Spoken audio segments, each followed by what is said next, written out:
નવસારી નગરના સ્ટેશન વિસ્તારમાં આવેલા મહારાજ શ્રી સયાજીરાવ ગાયકવાડની પ્રતિમાનું થઈ રહેલું ઘોર અપમાન આપ જોઈ શકો છો કે પ્રતિમાની પાસે કપડાં સુકાઈ રહ્યા છે, બાજુમાં કચરો પડી રહ્યો છે, ખાલી દારૂના કેન ને બોટલો પડી રહી છે.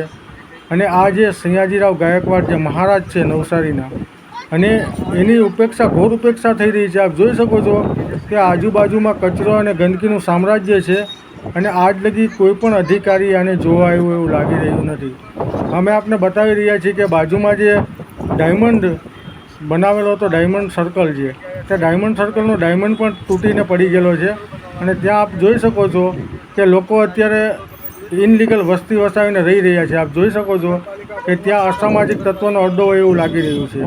અને આપણે શ્રી સયાજીરાવ ગાયકવાડની મૂર્તિ પાસે આપણે જો આ બતાવીએ છીએ કે દારૂના એટીએમનું ડબ્બું પડેલું છે, પ્લસ શ્રી સાહેબની મૂર્તિ પાસે આપ જોઈ શકો કે મૂર્તિની પાસે બી જો આ કોથળા ને પોટલા જેમાં કચરું ને ગંદકી બધી લટકાવેલી છે એ અહીંયા પણ છે. ને શ્રી સયાજીરાવ સાહેબની મૂર્તિ છે તેનો જે દાદર છે, દાદર પાસે બી આપણે તમને બતાવીએ તો દાદર પાસે બી આ જ રીતનું સેમ કચરું ને ગંદકી કરવામાં આવેલી છે.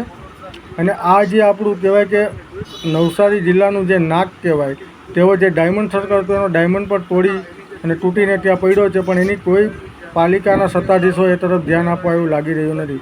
અને આપ જોઈ શકો છો આ કચરો અને આ ગંદકી